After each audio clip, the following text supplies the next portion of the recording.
Star news Marathi, नवे पाऊल नवी दिशा.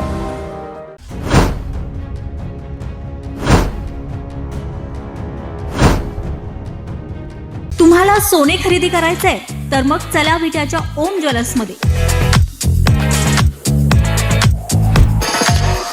विट्यातील प्रथमच सोन्याचे 100% BIS 916 hallmark jewellery showroom. HUID प्रमाणित सर्व दागिने. सोने तारण कर्ज योजनाही सुरू. तर मग एक वेळ अवश्य भेट द्या. आमचा पत्ता ओम ज्वेलर्स, सराफपेठ, बँक ऑफ महाराष्ट्र समोर विटा. संपर्क श्री भगवान ढमाले गार्डीकर, डॉक्टर विशाल शिंदे मोराळे. निवडून आलेले उमेदवारांचा सत्कार संपन्न. जिल्हा परिषद पंचायत समितीमध्ये निवडून आलेले सगळ्यांचा आज सत्कार राष्ट्रवादी काँग्रेसचे अध्यक्ष देवराज पाटील यांनी आयोजित केलेला होता. रोहित पाटील, मी, मानसिंगराव नाईक आणि पक्षाचे सगळे मान्यवर नेते आम्ही उपस्थित होतो. सत्ता स्थापनेबद्दल काही हालचाली सुरू आहेत का? त्या संदर्भात बैठका पण आता आमचे तर 30 निवडून आलेले आहेत आणि आमची एका पक्षाशी आघाडी होती, त्यामुळे ते आमच्यावर येतील अशी आमची अपेक्षा आहे, कारण आघाडीच होती त्यांच्यावर. दुसऱ्या पक्षाचे विरोधी आम्ही उमेदवारच उभे केले नाहीत, त्यांनी त्या ठिकाणी चांगला विजय मिळवला. त्यामुळे या दोघांनी आमच्यावर यावं अशी आमची अपेक्षा आहे. चंद्रकांत पाटलांनी सांगितलेलं आहे की जे काय आमच्या महायुतीसोबत घड्याळ चिन्हावर निवडून आले ते अधिकृत आहेत, त्यांनी जर मतदान करण्यासाठी आम्ही व्हीप बजावणार आहे, जर ऐकलं तर कठोर कारवाई होईल. नाही, घड्याळाबरोबर आमचीच आघाडी होती ना, आमची आघाडी होती आणि घड्याळाचे निवडून आलेल्या उमेदवारांना भारतीय जनता पक्ष कसं काय दम देऊ शकतो? घड्याळ हा स्वतंत्र, म्हणजे राष्ट्रवादी अजित पवार पक्ष हा स्वतंत्र पक्ष आहे. त्याला भाजपच्या नेत्यांनी दमदाटी करणं किंवा त्यांना नियम सांगणं हे म्हणजे दादागिरी एका पक्षाची दुसऱ्यावर चालू आहे असा त्याचा अर्थ जातो. भाजपनं मित्र पक्षांना सोबत व्यवस्थित घेतलं नाही म्हणून ते तुमच्याबरोबर अन्य पक्षांच्यावर राष्ट्रवादी असेल किंवा शिवसेनेनं स्वतंत्र लढलं किंवा आघाडी केली. निवडणुकीमध्ये एकत्र घ्यायचं नाही, निवडणुकीनंतर सगळे आणि हे जे निवडून आलेले आहेत अजित पवार पक्षाचे आणि एकनाथ शिंदे शिवसेना पक्षाचे, हे भाजपच्या विरोधी लढलेले आहेत. त्यांच्या सर्वत्र भाजपच विरोधात होता. शंभूराज देसाईने सांगितलेलं आहे की आमचं पक्षाचं ठरवायचं त्यांना काय अधिकार आहे. चंद्रकांत पाटील शंभूराजी बरोबर बोलत आहेत. नाही, माझी कुणावरच चर्चा नाही झाली. मी एक रोज तुमचा दिसतोय की निवडणुका जशा लढल्या आहेत, हां, तसं त्यांनी बरोबर यावं. मागणी तशी केली म्हणजे आम्ही काही नाही, आम्ही त्यांना सांगितले दोन्ही यांना की तुम्ही भाजपच्या विरोधी लढून निवडून आलेला आहात, त्यामुळे लगेच दुसऱ्या दिवशी भाजपला पाठिंबा देणं हे त्या पक्षाची देखील प्रतिमा खराब होऊ शकते. त्यामुळं त्यांनी त्याचा विचार केला पाहिजे. स्पष्टपणे बोलत नसला तरी सुद्धा जिल्हा परिषदेमध्ये अनेक वेळा यापूर्वी सुद्धा तुम्ही चमत्कार केला. आता तर काठावर उभं होत आहे. ज्यावेळी तुमचा अध्यक्ष उपाध्यक्ष नव्हता तरी सुद्धा तुम्ही 4 सभापती केला होता. मग आता स्पष्टपणे तुम्ही भूमिका मांडता का दिसत? कारण मी सगळ्यांची कुणाशी अजून बोललेलो नाही ना, मला थोडा वेळ द्या. मी कुणाशीच अजून बोलू शकलेलो नाही. मी आजच आलो ना, तुमच्या समोरच आलो मी मुंबईहून. तुम्ही आता जे आघाडी अपेक्षित धरलेली आहे, तुमच्याबरोबर निवडणूक त्यांच्याबरोबर लढलाय त्यांची, अशी तुमचे आकडा किती होतं? गृहीत धरलेली तुमचं संख्याबळ किती होतं? निवडणूक पूर्व युती नाही, आम्ही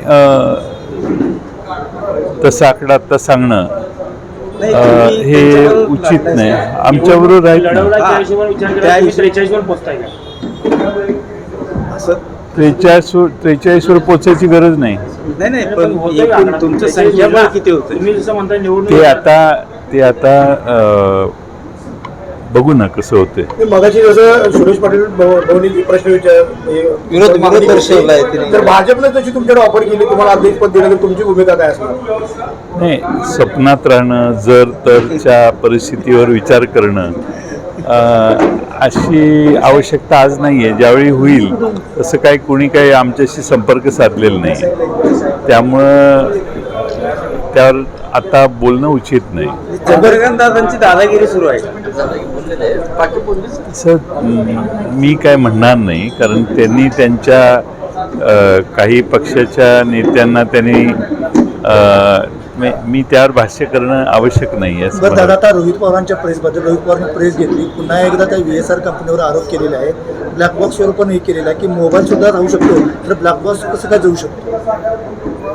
ब्लॅक बॉक्स जाणं अशक्य आहे आणि त्यामध्ये घड्याळ, मोबाईल सगळ्या गोष्टी सापडल्या आणि त्यामुळं ब्लॅक बॉक्स जातो याच्यावर कोणीच विश्वास ठेवणार नाही.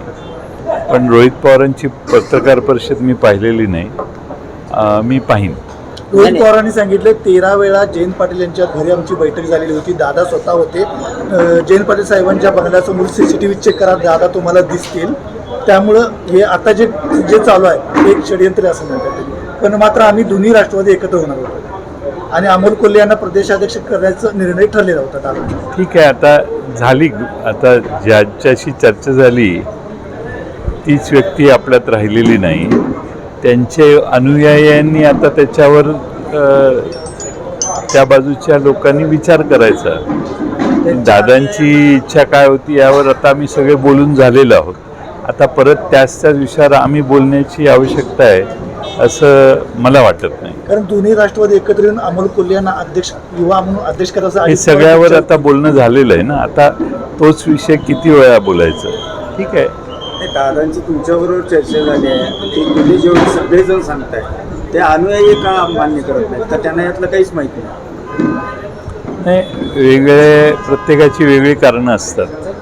नाही? परिस्थिती बदलल्यावर त्याचे फायदे तोटे या बाबतीत लोक विचार करत असतात. त्यामुळं आम्ही काय वस्तुस्थिती झाली ती सांगितली. राज्यसभेची निवडणूक पुन्हा लागल्या, शरद पवार रिंगणात उतरतील असं वाटतं का आपल्याला?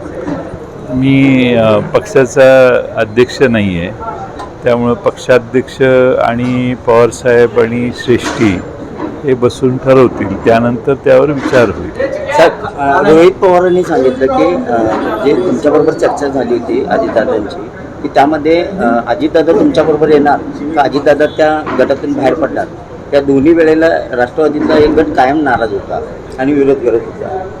तुम्हाला बैठकीला तुम्ही सगळ्या गोष्टीचे साक्षीदार आहे आणि नेमकं काय आहे ते महाराष्ट्र सगळी तुमच्याकडे वाट बघतोय की जयंत पाटील साहेबांना सगळं माहिती आहे. अप्रत्यक्षपणे दादा काय बोलले काय नाही याच्याविषयी आत्ता बोलणं प्रस्तुत नाही आहे. योग्य वेळी आपण त्यावर भाष्य करू. याला जोडून प्रश्न, अजितदादांच्या कुटुंबियांनी आतापर्यंत प्रतिक्रिया दिली नाही, मात्र त्यांच्या सोबत असणारे आमदार किंवा जे पदाधिकारी असतील त्यांच्यात कोणाला वाटते का विलिनीकरण होऊ नये त्यांच्या पक्षात, त्यामुळे या चर्चा केल्या जातात?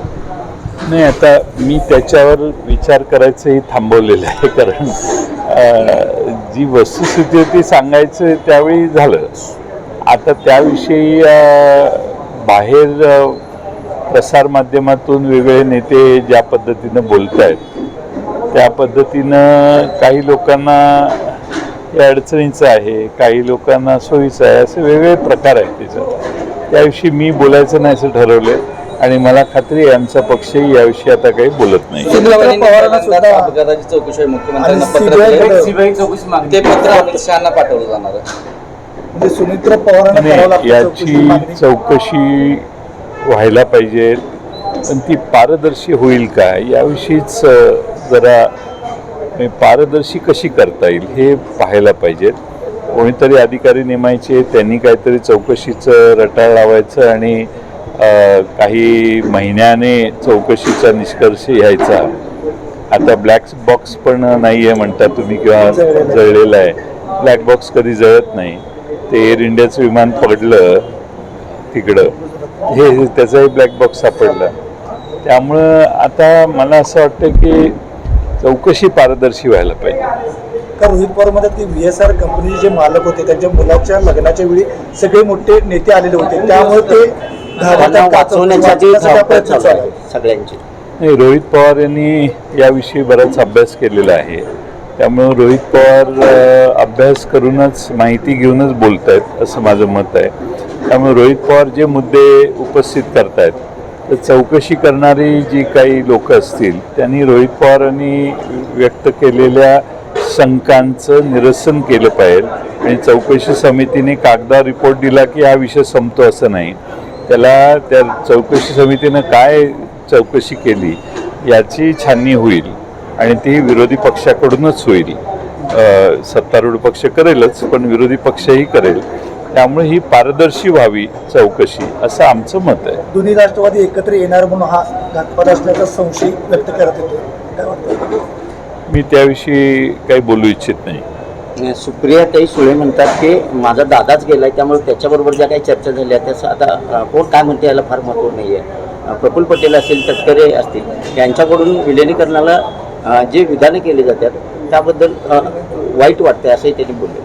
नाही, ठीक आहे, पण विलिनीकरणावर आता आम्हाला काय बोलायचं नाही. कारण राष्ट्रीय अध्यक्ष सुनेत्रा पवारनं करण्यासाठी 35 आमदारांच्या सह्या होत्या, त्यामध्ये तटकरेंची सही नाही.